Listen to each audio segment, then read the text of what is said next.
டெல்லியில் காப்பகங்களில் அடைக்கப்பட்ட தெருநாய்களை நிபந்தனையுடன் விடுவிக்க உச்சநீதிமன்றம் உத்தரவு பிறப்பித்துள்ளது. டெல்லியில் நிலவும் தெருநாய் தொல்லை தொடர்பாக தாமாக முன்வந்து விசாரித்த உச்சநீதிமன்றம் தெருநாய்களை காப்பகத்தில் அடைக்க கடந்த 11ஆம் தேதி உத்தரவிட்டிருந்தது.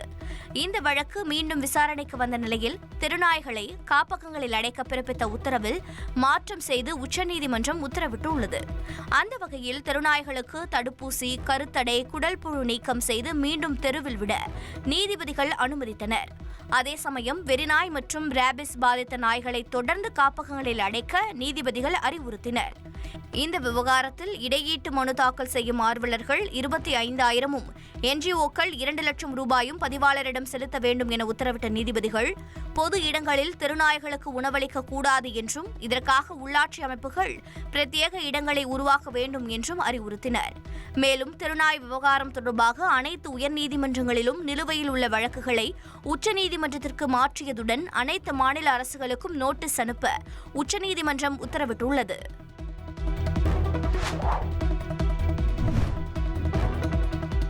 செப்டம்பர் 9ஆம் தேதி நடைபெறவுள்ள குடியரசு துணைத் தலைவர் தேர்தலில் தேசிய ஜனநாயக கூட்டணியின் சார்பில் மகாராஷ்டிரா ஆளுநரான CP ராதாகிருஷ்ணன் வேட்பாளராக போட்டியிடுகிறார்.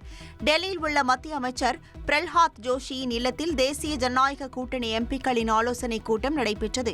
இந்த கூட்டத்தில் CP ராதாகிருஷ்ணன், மத்திய அமைச்சர் அர்ஜுன் ராம் மேக்வால், மனோகர் லால் கட்டார் உள்ளிட்ட மத்திய அமைச்சர்களும் தேசிய ஜனநாயக கூட்டணியின் நாடாளுமன்ற உறுப்பினர்கள் பலர் பங்கேற்றனர்.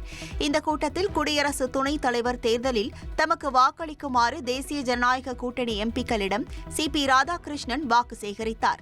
மேலும் குடியரசு துணைத் தலைவர் தேர்தலில் எப்படி நாடாளுமன்ற உறுப்பினர்கள் வாக்களிப்பது, அதற்கான நடைமுறைகள் குறித்தும் விளக்கம் அளிக்கப்பட்டது.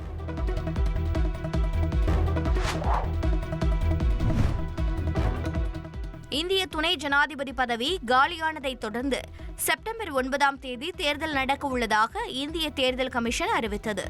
பிரதமர் மோடி மற்றும் பல முக்கிய மந்திரிகள் முன்னிலையில் தேசிய ஜனநாயக கூட்டணி சார்பில் தமிழ்நாட்டைச் சேர்ந்த மகாராஷ்டிரா மாநில கவர்னர் CP ராதாகிருஷ்ணன் வேட்புமனு தாக்கல் செய்தார்.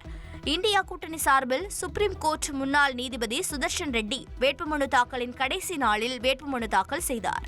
இந்த நிலையில் இந்தியா கூட்டணி துணை ஜனாதிபதி வேட்பாளர் சுதர்ஷன் ரெட்டி நாளை மறுநாள் தமிழ்நாடு வரவுள்ளார். முதலமைச்சர் MK ஸ்டாலினை நேரில் சந்தித்து துணை ஜனாதிபதி தேர்தலுக்கு ஆதரவு திரட்டுகிறார். மேலும் இந்தியா கூட்டணி கட்சித் தலைவர்களையும் சந்தித்து அவர் ஆதரவு திரட்ட உள்ளார்.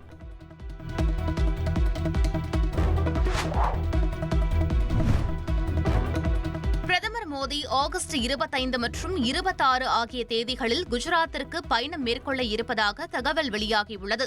அகமதாபாத்தின் நிகோலில் பிரதான் மந்திரி ஆவாஸ் யோஜனா திட்டத்தின் கீழ் 133.42 கோடி ரூபாய் செலவில் கட்டப்பட்ட 1449 வீடுகள் மற்றும் 130 கடைகளை பிரதமர் மோடி திறந்து வைக்க உள்ளார். தொடர்ந்து அங்கு நடைபெறும் பொதுக்கூட்டத்தில் உரையாற்ற இருக்கும் பிரதமர் மோடி ஆகஸ்ட் 26ஆம் தேதி ஹன்சல்பூருக்கு சென்று புதிய மாருதி சுசுகி தொழிற்சாலையை திறந்து வைக்க உள்ளார்.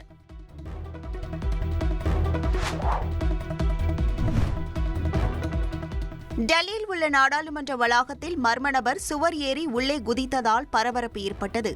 நாடாளுமன்றத்தை ஒட்டி அமைந்துள்ள ரயில் பவன் பக்கம் வழியே அமைந்துள்ள மரம் மீது ஏறிய அந்த நபர் பின்னர் அங்கிருந்து சுவர் ஏறி குதித்து நாடாளுமன்ற வளாகத்தில் உள்ள கருடா கேட் பகுதி வரை சென்றுள்ளார். அங்கு பாதுகாப்பு பணியில் இருந்த CISF வீரர்கள் உரிய சமயத்தில் அந்த நபரை பிடித்து விசாரணை மேற்கொண்டனர்.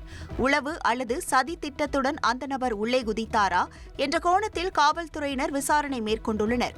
கடந்த 2023ஆம் ஆண்டு டிசம்பரில் நாடாளுமன்ற குளிர்கால கூட்டத்தொடரின் போது MP-க்கள் அமர்ந்திருந்த பகுதிக்குள் குதித்து வண்ண புகை குப்பிகளை வீசியதால் பாதுகாப்பு குறித்து கேள்வி எழுந்த நிலையில் மீண்டும் ஒருவர் நாடாளுமன்ற வளாகத்தில் சுவர் ஏறி குதித்திருப்பது பரபரப்பை ஏற்படுத்தியுள்ளது.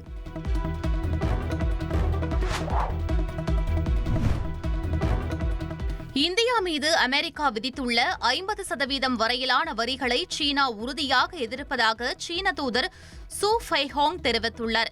இதுபோன்ற செயல்களை எதிர்கொள்ளும் போது மௌனம் அல்லது சமரசம் செய்வது மிரட்டுபவரை தைரியப்படுத்தும் என்று குறிப்பிட்ட அவர், உலக வர்த்தக அமைப்பை மையமாக கொண்ட பலதரப்பு வர்த்தக அமைப்பை நிலைநிறுத்த இந்தியாவுடன் சீனா உறுதியாக துணை நிற்கும் என்றும் கூறினார்.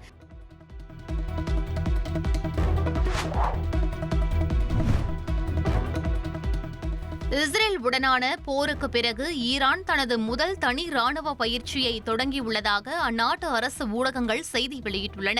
மீண்டும் தங்களது வலிமையின் பிம்பத்தை உறுதிப்படுத்தும் முயற்சியாக ஈரானின் கடற்படை ராணுவம் இந்திய பெருங்கடலில் உள்ள திறந்த நீர் இலக்குகள் மீது ஏவுகணைகள் மற்றும் ட்ரோன்களை ஏவி பயிற்சியில் ஈடுபட்டதாக ஈரான் அரசு தரப்பில் தெரிவிக்கப்பட்டுள்ளது.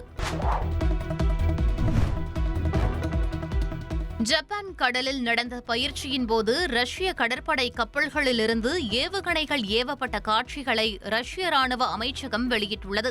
இவை தங்கள் இலக்குகளை வெற்றிகரமாக தாக்கியதாக தெரிவித்துள்ள ரஷ்ய பாதுகாப்பு அமைச்சகம் இந்த பயிற்சியின் போது விமானங்கள் மற்றும் ட்ரோன்களும் ஈடுபடுத்தப்பட்டதாக தெரிவித்துள்ளது.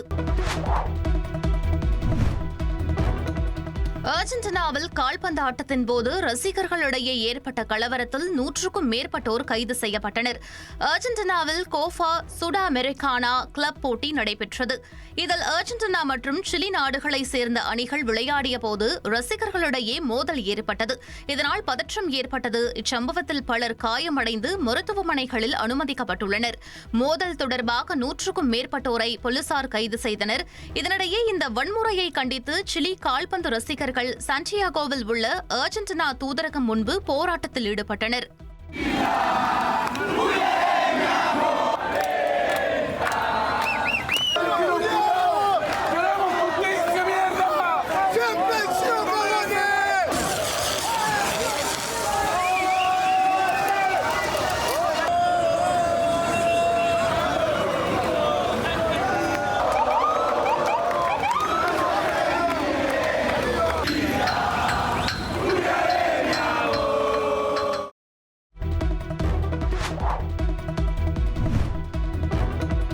நெதர்லாந்து தலைநகரான ஆம்ஸ்டர்டாமில் நடைபெறும் உலகின் மிகப்பெரிய பாய்மர கப்பல் நிகழ்வில் கலந்து கொள்வதற்காக பல்லாயிரக்கணக்கான பார்வையாளர்கள் ஆயிரக்கணக்கான கப்பல்களில் கூடிய காட்சிகள் வெளியாகியுள்ளன.